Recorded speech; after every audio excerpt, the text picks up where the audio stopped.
Rhea Torres ng Pag-asa para po sa lagyan ng panahon ngayon pong linggong ito ng paggawa. Maganda umaga, Rhea.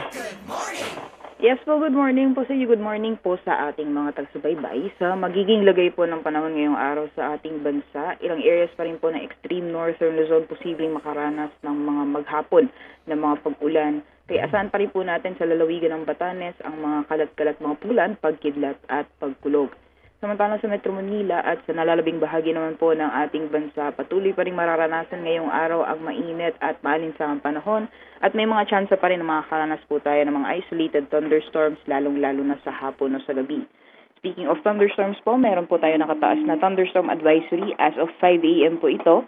Posible pong makaranas or nakakaranas po ng mga pag-ulan sa areas po ng ilang areas ng Bulacan at Laguna at posible po itong tumagal ng 2 oras. Gayon din sa ilang bahagi ng Quezon na particular po dyan sa Burdios at yung mga karatig na probinsya. So yung mga areas po na nabanggit po natin, asahan po natin yung moderate to heavy na mga pag-ulan kaya pinag-iingat po sa mga posibleng pagbaha o landslides dulot ng mga nasabing mga thunderstorms.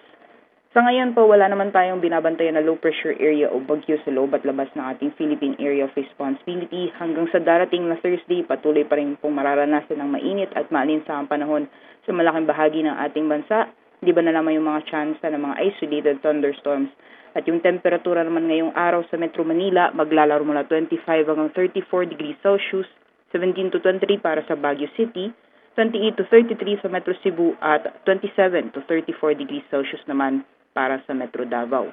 Gale warning po, wala po tayo nakataas kahit sa anumang baybayin ng ating bansa. Kaya malaya pa rin po mga kapalaot yung ating mga kababayan na may mga maliit na sakyang pandagat.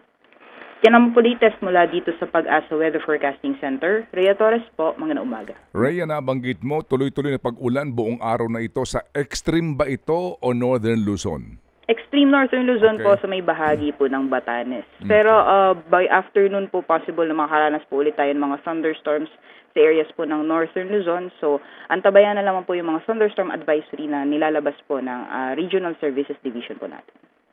Sige, so Rhea, salamat na marami ha.